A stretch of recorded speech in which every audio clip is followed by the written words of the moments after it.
La bipolarité, mais plus largement le handicap psychique, c'est vrai que ce sont des maladies taboues, notamment parce qu'elles touchent à toute l'histoire de la folie et que on demeure encore pour certains des fous quand on a ce type de maladie. Maladie chronique au féminin, en parler sans tabou. Le podcast qui libère la parole des femmes et éclaire la face cachée des maladies chroniques. Aesio Mutuel a voulu recueillir le témoignage de ces femmes courageuses, trop souvent murées dans le silence par crainte de gêner, de paraître faibles ou d'inquiéter leur entourage. Aujourd'hui, elles nous disent tout. Leur quotidien, leur intimité, leur combat, sans tabou.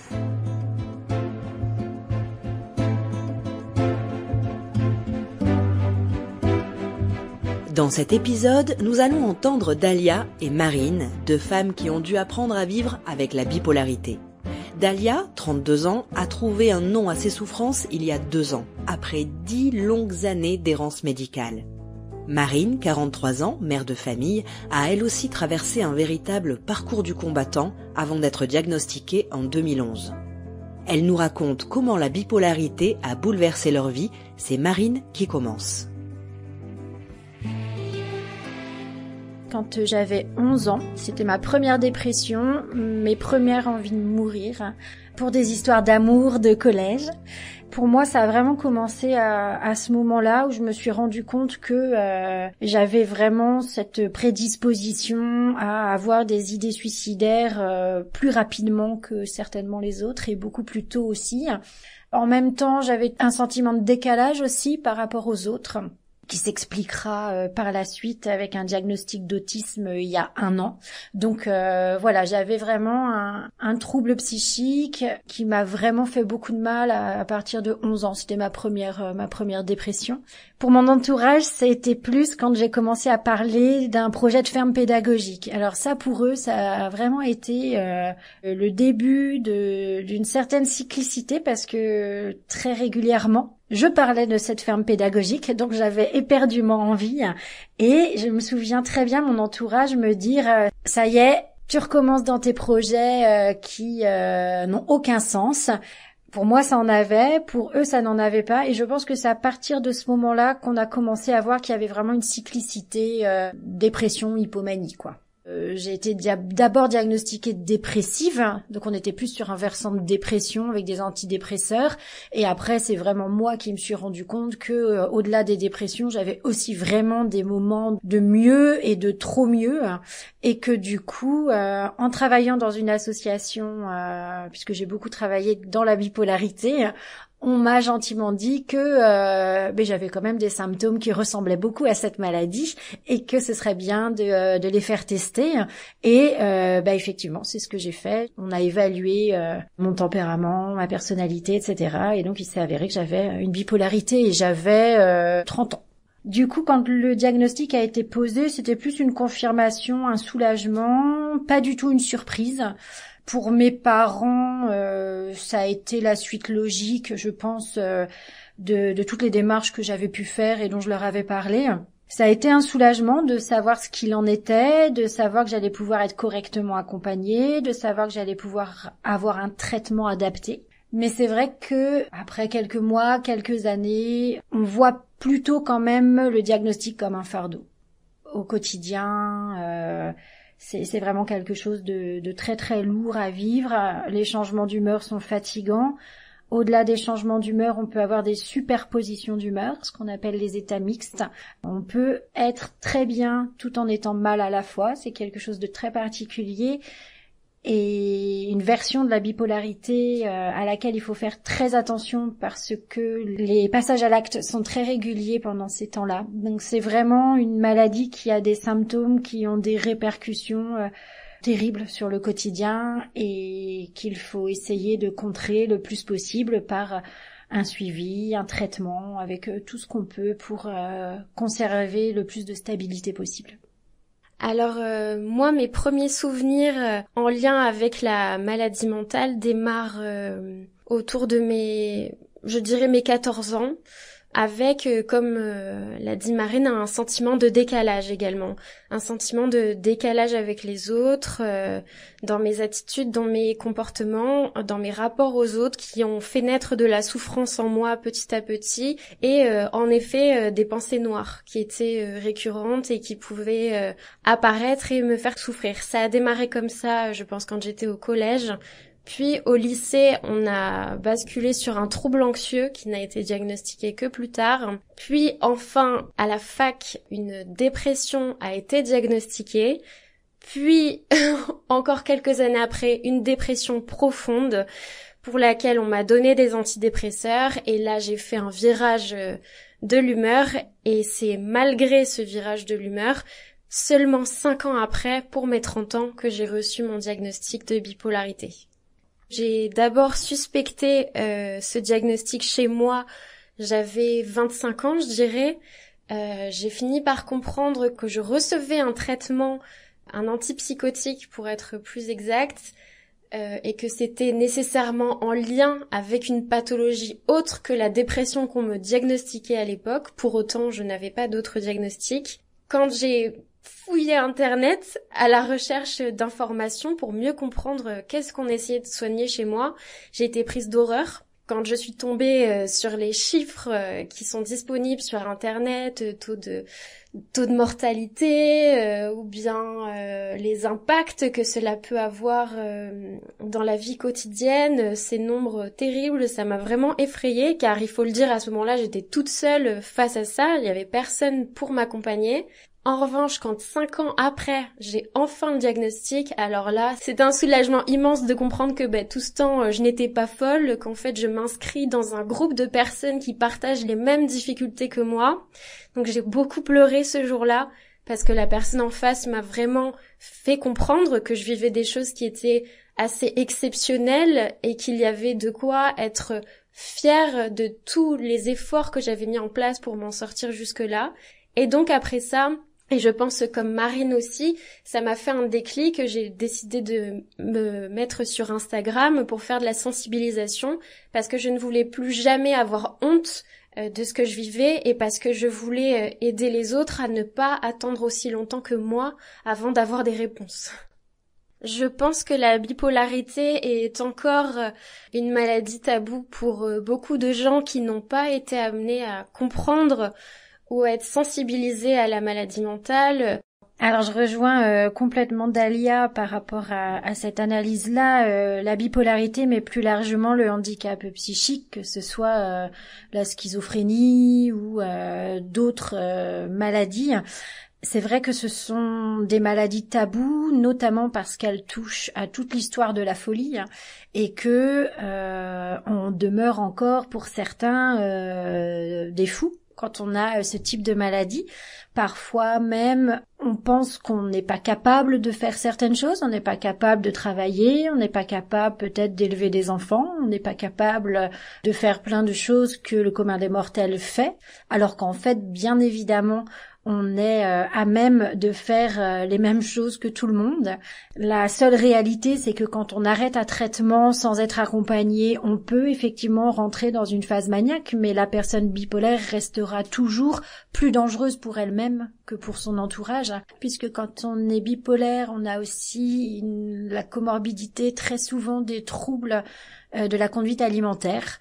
Donc on se retrouve avec un rapport au corps qui peut devenir très compliqué, notamment quand on peut changer et d'alimentation et de rythme alimentaire pendant les phases de dépression ou les phases hypomaniaques. Dans une dépression, on peut soit ne rien manger, soit beaucoup manger. C'est très aléatoire suivant les personnes. Il y a aussi la notion de traitement qui fait qu'on prend du poids. Et donc le rapport au corps est encore entaché. On peut avoir un rapport au corps qui ne va pas. L'impact sur mon corps de la bipolarité, je l'ai vécu à plusieurs niveaux. Par exemple, avec mon poids. Ma dépression sévère m'avait fait perdre 10 kilos. Le médicament m'en a fait prendre 20. J'en ai reperdu 10, puis j'en ai repris 10, et puis voilà. Ça a fluctué comme ça pendant un temps avec ce traitement qui n'était pas bon pour moi, je pense.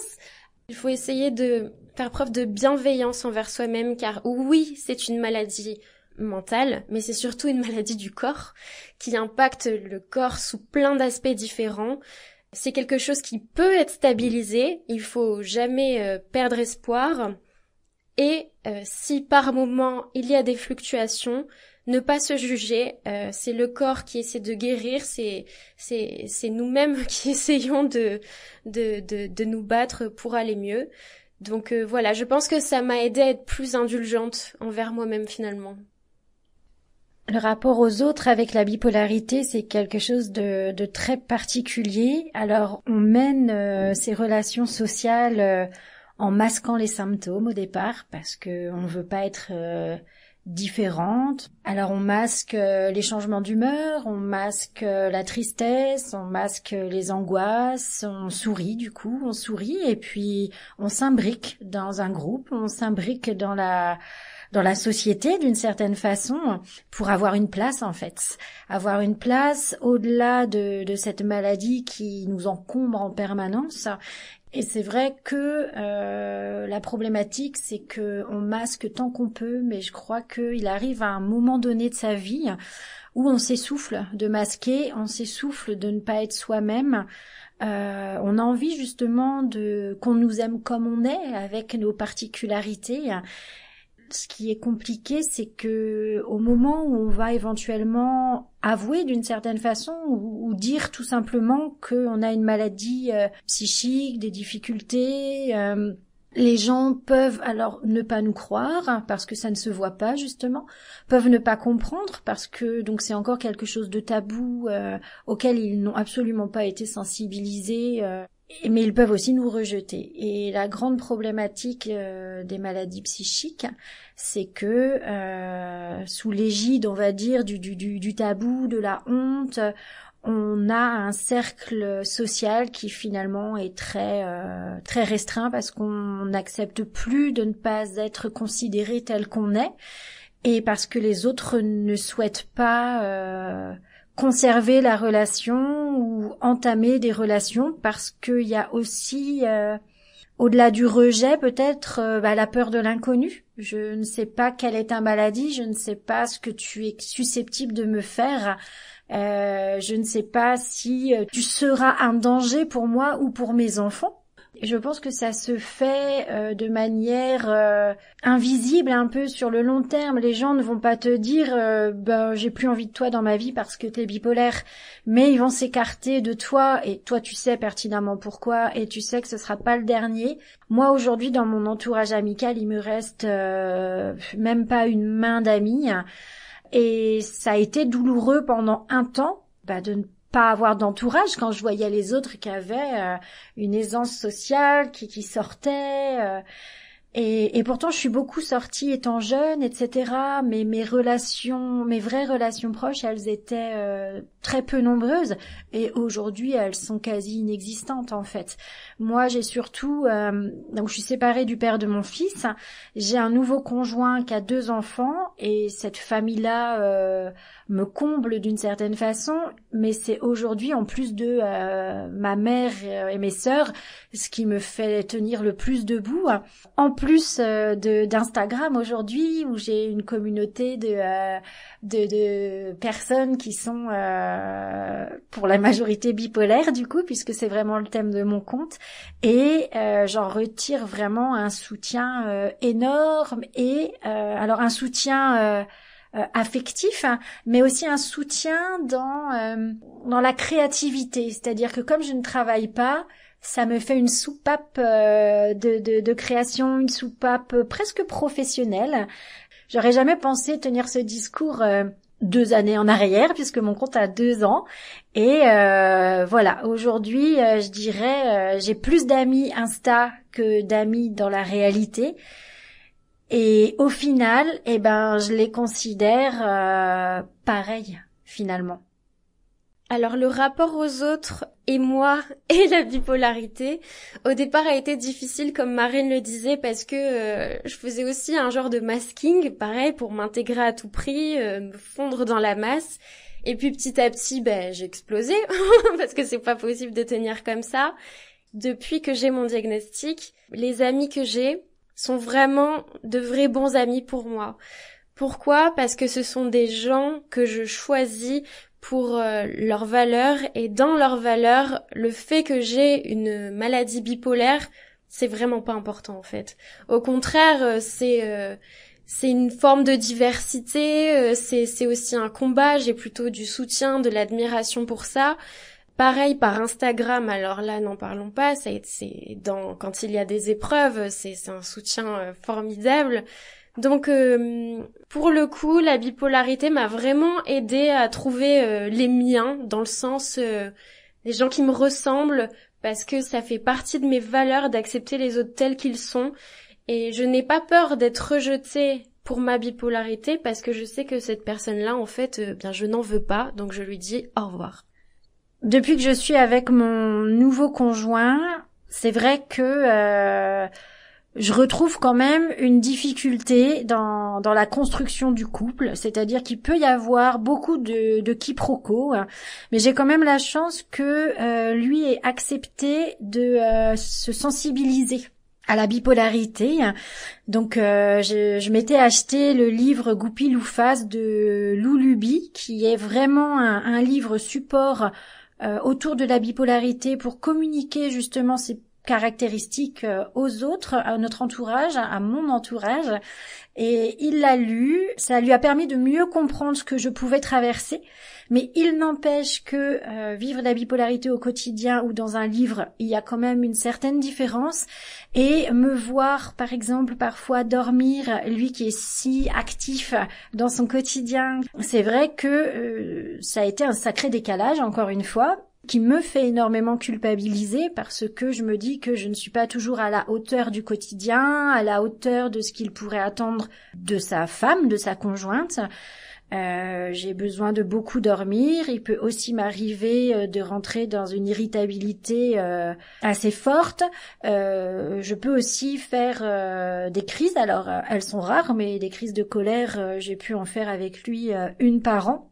C'est très impressionnant, parce qu'on peut aussi casser des objets, on peut jeter des ordinateurs, des assiettes, enfin se fâcher vraiment extrêmement fort. Mais ce qu'il faut savoir, c'est que ça n'a rien à voir avec celui qu'on aime, c'est toute la détresse et le côté insupportable du décalage avec la société, en fait, qui remonte et qui s'exprime au travers de ces gestes agressifs. Donc c'est vrai que la bipolarité vient mettre un peu à mal le couple, et si l'autre n'est pas sensibilisé, n'est pas réceptif, n'est pas tolérant, je peine à croire que ça puisse fonctionner et que la personne bipolaire en tout cas puisse être épanouie finalement. Alors moi j'ai quasiment toujours été en couple. Ma bipolarité, je ne l'ai su qu'après. Donc c'est-à-dire que tous les hommes qui se sont mis en couple avec moi étaient avec une personne qui souffrait de bipolarité sans le savoir, et moi-même je l'ignorais. J'avais quand même conscience qu'il y avait des difficultés, parce que effectivement il peut y avoir des gros ups de colère ou d'angoisse ou de joie ou de tristesse qui font que la vie n'est jamais ennuyeuse. Alors ça, je pense qu'on s'ennuie pas avec quelqu'un qui a un trouble bipolaire, c'est impossible, mais parfois ça peut être usant quand il y a de l'incompréhension entre les deux, parce que effectivement la bipolarité, c'est toute une maladie avec ses codes qu'on nous apprend pas dans la vie de tous les jours. Et moi j'ai pu constater que tous les hommes avec qui j'ai été ont été d'une patience incroyable. Ils ont tous essayé de mieux me comprendre, de m'accepter comme j'étais, de m'aider, de faire ce qui leur semblait être le mieux pour moi. C'était pas toujours le cas, mais l'intention y était en tout cas. Donc ça m'a donné une belle image en fait des êtres humains en général. Être en couple quand on a un trouble bipolaire, c'est possible. Toutefois, je dirais que il y a une chose vraiment importante, c'est de se prendre en charge, de toujours chercher des solutions, de jamais baisser les bras. Bon, on peut avoir des gros coups de mou parfois, bien sûr, hein, mais de toujours chercher des solutions. Et je pense que quand on est toujours dans une quête d'aller mieux, la personne à côté de nous nous voit essayer de nous tirer vers le haut et nous accompagne et nous suit. Et dans ce cas-là, je pense que ça peut très bien fonctionner, parce qu'on a aussi des choses à apporter à l'autre. On peut aussi beaucoup les faire rire. Il y a un petit décalage qui est, je pense, hyper enrichissant. mais qui peut aussi être lourd quand la bipolarité n'est pas stabilisée. La bipolarité a une incidence sur la sexualité. Donc c'est vrai que tout à l'heure on parlait de l'incidence sur le corps, l'image du corps. Effectivement, quand on est en dépression, par exemple, on peut avoir une baisse de libido parce que on est fatigué, on n'est pas bien, on n'a pas envie. Quand on monte en hypomanie ou en manie, par contre, là, on se rend compte que la libido monte aussi avec et que on peut avoir envie de faire l'amour tous les jours, plusieurs fois par jour. On peut avoir un conjoint qui vous dit au bout d'un moment non, mais là, non. Je suis fatiguée, moi aussi, j'ai le droit de dire non à certains moments. Voilà. Et c'est vrai que on ressent à ce moment-là une frustration terrible parce que comment ça un homme me dit non, mon Dieu. Et en fait, bien sûr que oui. Et il n'y a aucune raison qu'il y ait une différence entre les hommes et les femmes à ce niveau-là. C'est juste nous qui, avec cette hypomanie, avons cette libido qui augmente. Attention quand même au fait que très vite, on peut aussi se mettre en danger en sortant et en étant hyper sexualisé, avec une libido qui va très simplement nous pousser à rentrer avec différents hommes, etc. Donc avoir des relations avec beaucoup plus d'hommes que la normale. C'est peut-être là qu'il peut y avoir danger en matière de protection, en matière d'MST, en matière de aussi sur qui on tombe et qui peut devenir dangereuse pour l'intégrité de soi. En tout cas, de mon côté, la bipolarité a toujours, et peut-être d'autres comorbidités que j'ai aussi, d'ailleurs, ont toujours créé un décalage entre ma sexualité et la sexualité des hommes avec qui j'étais. C'est-à-dire que ça pouvait créer des conflits dans le couple, dans le sens où, systématiquement, j'étais plus en demande. Donc là, par rapport à ça, les hommes peuvent mal réagir, peut y avoir du mépris. Il peut y avoir du rejet ou tout simplement de l'acceptation. C'est ok aussi, ça dépend sur qui on tombe. Et à côté de ça, par la médication, parfois, la libido peut disparaître. En épisode dépressif profond, on va avoir un traitement qui va venir un petit peu nous porter, ou même en up d'ailleurs, nous sédater un petit peu, pour qu'on puisse sortir de là. À ce moment-là, il y a peut-être une petite période de plusieurs mois où la libido sera endormie.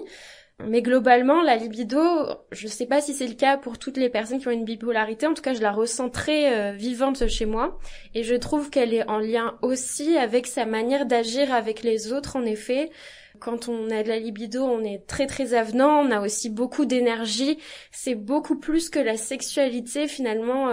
Quand c'est une phase où j'ai de la libido, j'ai vraiment une envie de me montrer, de me faire belle, de me partager, pas nécessairement pour séduire, ça peut être pour me séduire moi-même, mais parce que c'est un moment où je vais me célébrer. A contrario, dans une phase où j'ai pas de libido, mais alors là, je sors en claquettes chaussettes, c'est une catastrophe, quoi. En up, on peut avoir envie de rencontrer plein de monde, justement. Ça peut monter très vite, ça peut s'enchaîner.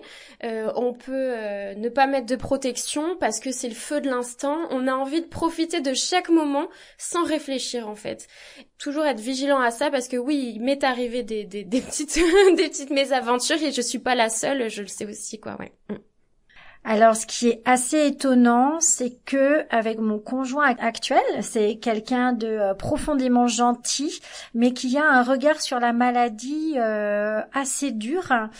On passe beaucoup par l'humour, donc des fois il va me dire que je suis une pimpin. Toute la syntaxe autour de la bipolarité de la maladie peut y passer dans nos échanges, mais ça nous permet aussi de dédramatiser la situation. En l'occurrence, même si ce ne sont pas des mots avec lesquels on devrait jouer pour faire de l'humour, il s'avère quand même que dans un couple, ça fait beaucoup de bien, ça allège un peu le quotidien. Et du coup, comme moi j'ai des enfants, j'en ai 3 à la maison, ça nous fait tous beaucoup rire quand même, puisque les enfants sont au courant que j'ai une particularité qui fait que parfois j'ai des changements d'humeur et beaucoup de fatigue. Eux-mêmes utilisent aussi ce vocabulaire autour du handicap pour venir un petit peu à ma rencontre sur ce terrain-là. Et c'est quelque chose qu'on a tout à fait normalisé à la maison, en tout cas. Le rapport à ma famille a été compliqué dans mes débuts de vie, je dirais, parce que je n'étais pas diagnostiquée, sachant qu'il y a des comorbidités aussi à la bipolarité. Ça peut être le TDAH, pour certains ça peut aussi être le TSA ou des troubles de la personnalité. Plein de choses qui font que on peut avoir un comportement un peu atypique que les parents ne vont pas comprendre. Plein de choses qui font qu'on peut avoir des souffrances qui ne vont pas être mesurées à sa juste valeur. On va penser que c'est juste des souffrances d'ado normales.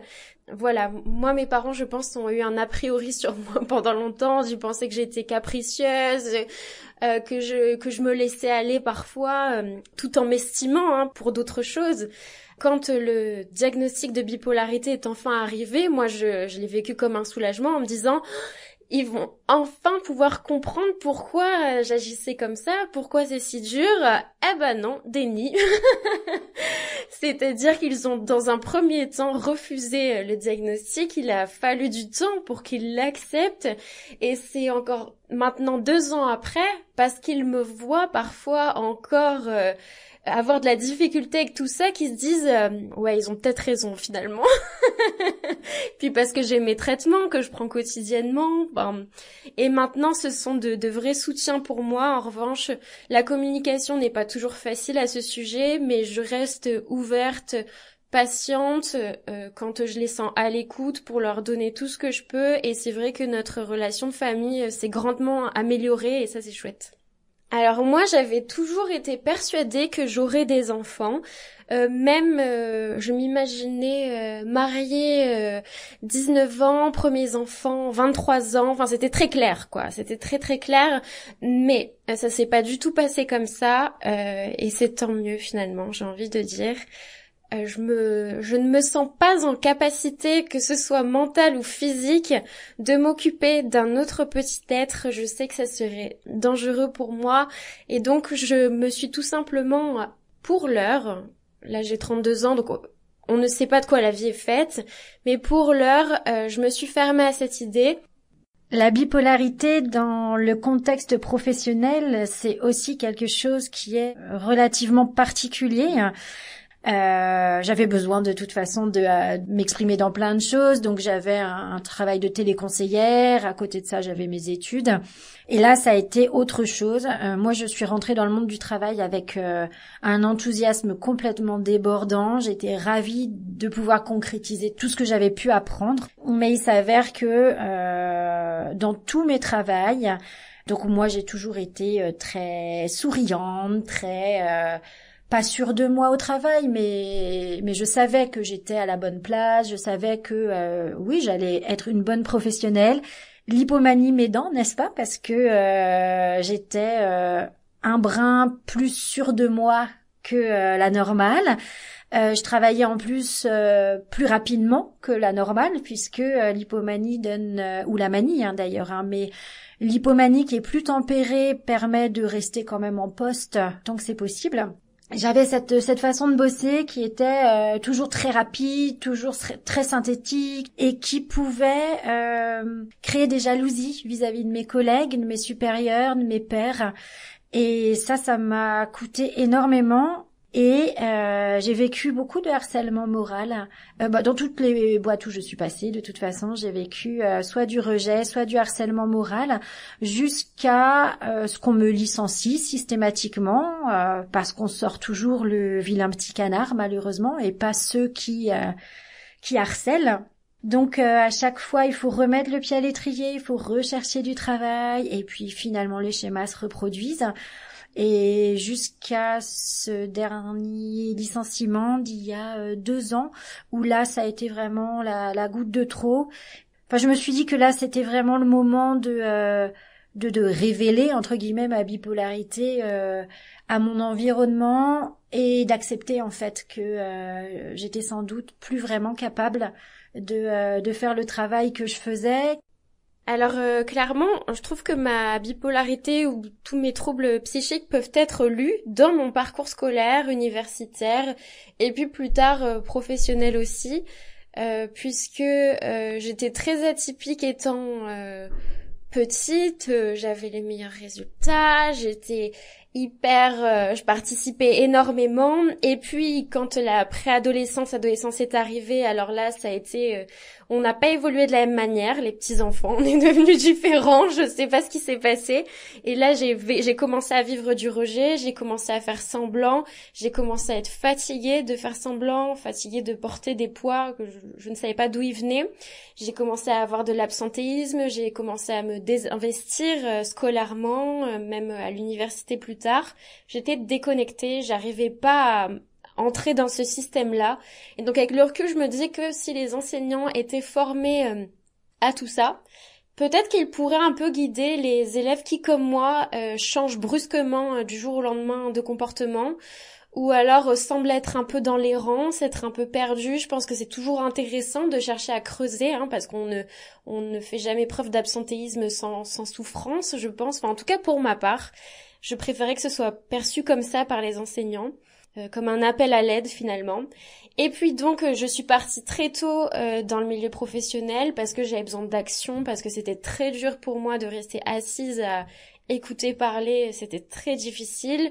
Donc dans le milieu professionnel, il a fallu que je gagne en maturité puisque j'ai commencé assez jeune, et puis je pense que je suis devenue quelqu'un de très sérieux, qui toutefois a un parcours hyper varié puisque la bipolarité étant cyclique, ne sachant pas que j'étais bipolaire, je pensais que c'était le travail qui ne me convenait pas, et du coup quand je faisais une dépression bipolaire, je pensais que j'étais mal dans mon métier, donc je changeais. Donc j'ai eu plein de voies différentes comme ça, toujours dans le salariat, jusqu'au jour où j'ai réalisé que c'était vraiment trop difficile pour moi, au fur et à mesure que le temps passe, qu'on se fatigue, qu'on fait semblant, qu'on n'est pas diagnostiqué, qu'on n'a pas de médication pour nous aider, le corps s'épuise et ça devient très très compliqué dans ces conditions-là d'assumer un travail salarié normal entre guillemets, enfin du moins habituel quoi. Donc je me suis dit que j'allais me réinventer, que j'allais lancer ma propre entreprise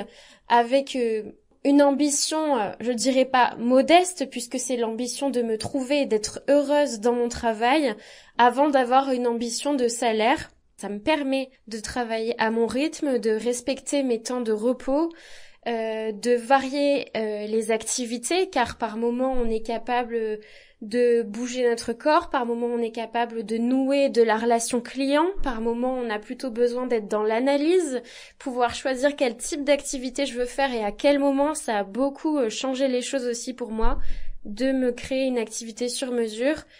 Je me demande si dans le futur je vais bénéficier de l'AAH pour m'aider, me back-up un petit peu ces mois où je suis où je n'arrive pas à travailler, pour m'assurer une sécurité. Ça me permettrait d'être beaucoup plus sereine parce que j'ai besoin de m'écouter et de respecter mon rythme et de plus me pousser, voilà. Quand vraiment je me sens au fond du trou, ce qui me fait du bien, c'est d'extérioriser. Ça peut être partager mes émotions, je les écris, en l'occurrence moi c'était sur Instagram, je décris mes symptômes sous forme de poèmes ou de textes informatifs, je fais les décors et je publie. Ça me permet de sortir ces symptômes de moi-même et ça me fait du bien. En plus, toute la communauté derrière va se reconnaître ou va envoyer du soutien. Et une autre chose qui m'aide aussi beaucoup, c'est faire des câlins à mes chats. Ça me fait un bien incroyable. Donc moi je dirais que ça va plutôt être de m'isoler et de regarder une série Netflix dans mon lit, parce qu'en fait mon lit reste mon lieu sécure en fait. J'y passe beaucoup de temps. Il a été pendant un certain temps ce que je rejetais le plus, parce que quand plus jeune j'allais me coucher, j'ai eu beaucoup de crises d'angoisse la nuit. Donc il a été pendant longtemps un lieu vraiment de désamour. Depuis cette période-là, il y a 20 ans maintenant, mon lit est devenu quelque chose de vraiment très très important, dans lequel je fais énormément de choses, mon administratif, jouer à des jeux avec mon petit bonhomme, regarder des séries, faire mes contenus, j'y passe énormément de temps. Et parce qu'aussi j'aime cette sensation de chaleur, de cocooning, et c'est quelque chose qui me fait beaucoup de bien. Ce qui peut me faire du bien aussi, c'est quand mon chéri me serre fort dans ses bras, c'est quelque chose d'important. Et aussi être avec mon petit garçon. Il peut venir parfois dans le lit à côté de moi pour jouer à ses écrans ou quelque chose comme ça. C'est un partage qu'on a trouvé dans l'adversité, on va dire, contre la maladie. Et ça, c'est vraiment requinquant, même si rien ne vous requinque jamais vraiment quand on vit ce genre de descente aux enfers, puisqu'on est vraiment sur une descente aux enfers où vous luttez pour pas passer à l'acte, même si au fond de vous, vous avez pas du tout envie de passer à l'acte. Et lutter contre ça, y a pas vraiment grand chose de l'extérieur en fait qui parvient à vous faire remonter la pente. Je pense qu'il y a que le temps, il y a que nous-mêmes en fait, que nous-mêmes contre nous-mêmes.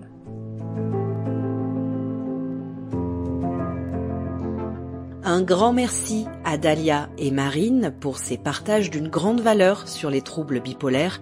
Cette maladie touche entre 1 et 2,5% de la population française. Alors afin de mieux la comprendre et d'améliorer l'accompagnement des patientes, nous avons sollicité l'avis de Marlène Maumet, psychologue clinicienne à la Mutualité française de la Loire. Comment est-ce que vous réagissez à l'écoute de ces témoignages ? J'ai trouvé que c'était 2 femmes très courageuses, avec un fort désir de transmission, une volonté aussi, pour reprendre les termes de ces 2 femmes, de ne plus avoir honte, de sensibiliser, d'aider, voire de former, comme une véritable éducation thérapeutique, de contribuer à changer le regard des autres et de la société sur la maladie mentale. Et puis, qui de mieux placé, finalement, que des personnes souffrant de cette pathologie pour en parler le mieux. J'ai trouvé qu'on pouvait presque qualifier ces 2 femmes de spécialistes des troubles bipolaires, avec des connaissances très fines sur cette pathologie, sur leurs troubles. Et j'imagine que c'est probablement la clé aussi pour vivre avec cette maladie, voire prendre une certaine forme de contrôle sur elle. On voit bien qu'elles n'ont pas le même parcours de vie, mais à la fois très similaires dans les symptômes décrits, par exemple. Phase dépressive, phase maniaque, début de la maladie. On part donc d'une expérience individuelle permettant de délivrer un message plus universel et donc potentiellement compris par tous. J'ai été également frappée par le diagnostic tardif pour les 2 femmes, donc à 30 ans. Ce qui prouve que le diagnostic reste encore difficile à établir. C'est une pathologie qui n'est pas facile encore à détecter du fait de ces phases très fluctuantes qu'on détecte souvent par le prisme de la dépression et qui semble confondue aussi avec certains éléments que l'on rencontre à l'adolescence, avec des émotions très vives et tout un bouleversement identitaire aussi. Je crois que ça témoigne également d'une crainte générale de la société liée aux troubles psychiques et une méconnaissance, un tabou, comme l'a très bien dit une des 2 femmes, une peur des fous et certainement une peur aussi d'être fou. Est-ce que ces témoignages sont similaires ou plutôt différents de ceux que vous avez l'habitude d'entendre en entretien ? Alors, en tant que psychologue clinicienne travaillant dans un foyer d'accueil médicalisé, les personnes que j'accompagne ne sont pas toujours en capacité de verbaliser, de symboliser, de mettre des mots sur les symptômes, les souffrances, sur leur histoire, identifier leurs troubles même, à savoir que les troubles bipolaires peuvent être associés à d'autres pathologies. On l'a bien vu dans un des témoignages, il me semble que c'est celui de Marine, qui est atteinte de TSA, donc de troubles du spectre de l'autisme. Dans ma pratique, je rencontre souvent des personnes souffrantes de troubles bipolaires, mais avec une déficience intellectuelle associée, ce qui complexifie parfois la communication et la prise en soin. Toutefois, je retrouve bien le tableau clinique propre aux troubles bipolaires, à la fois dans ma pratique et dans ces témoignages. Donc, à savoir, dans les grandes lignes, une forme de disharmonie évolutive dans l'enfance, l'adolescence, qui s'oriente ensuite sur un versant bipolaire vers le début de l'âge adulte. Je confirme aussi que les troubles bipolaires étaient autrefois appelés en effet des psychoses maniaco-dépressives. C'est un terme qui est parfois encore utilisé.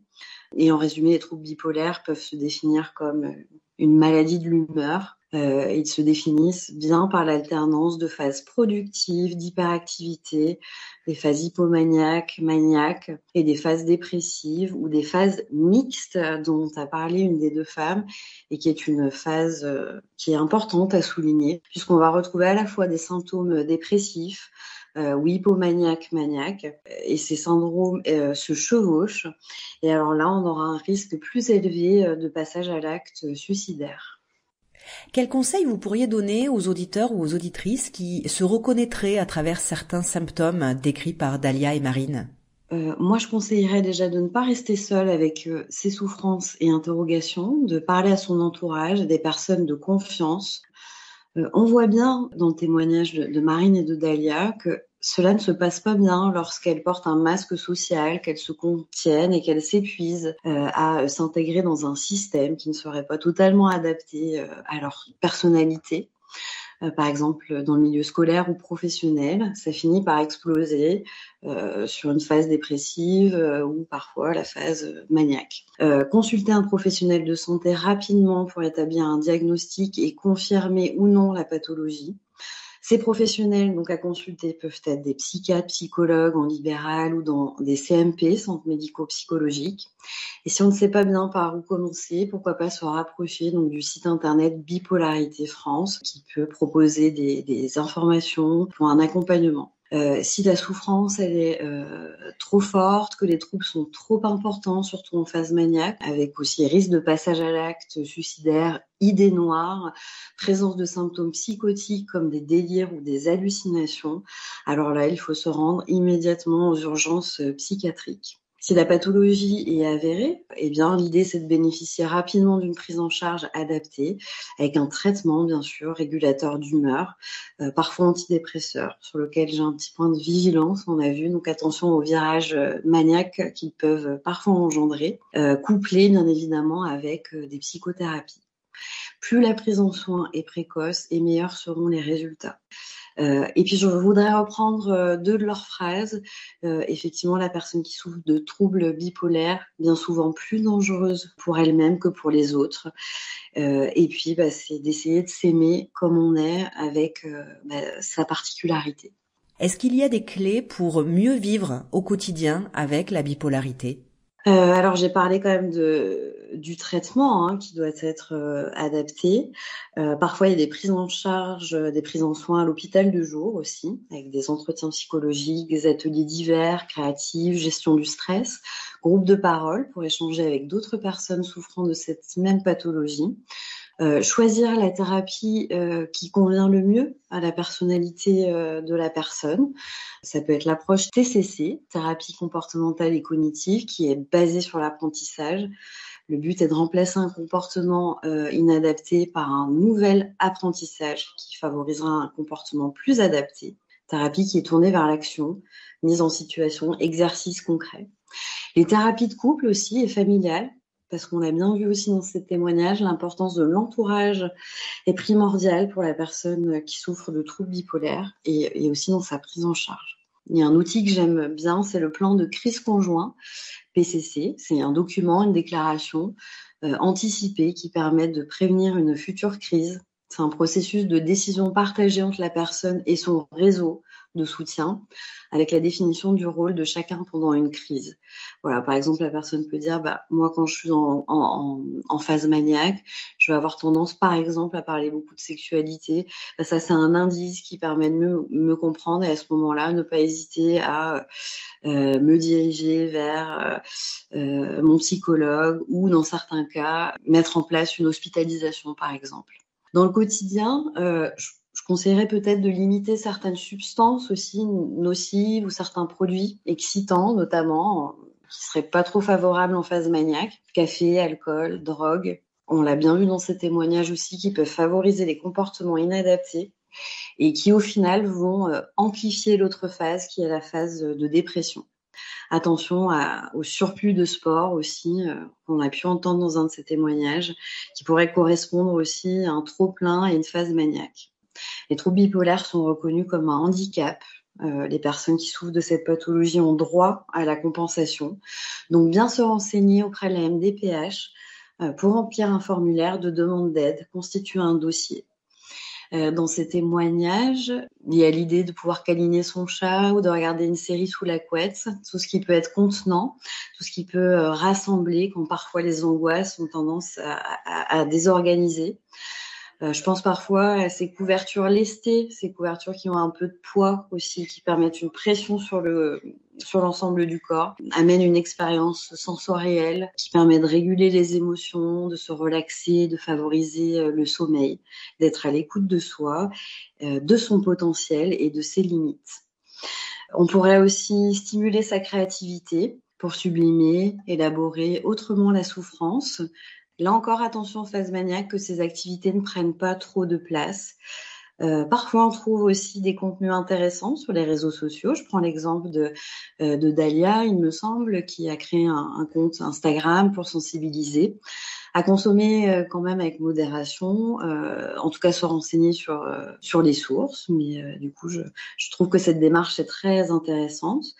Moi, je donnerais bien un exemple aussi d'une BD pour que ce soit un petit peu ludique, donc Blast de Manu Larsenet, qui est une BD assez sombre, mais qui nous permet à travers le personnage de Polza de parler de la solitude, la quête identitaire, le rapport aux autres, le regard de la société sur la maladie psychique, l'autodestruction.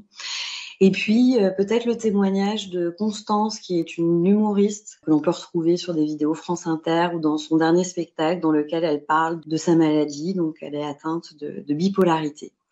L'humour, de manière générale, qui permet un peu plus de légèreté au quotidien et de distance avec la maladie, comme un tiers entre soi et la bipolarité.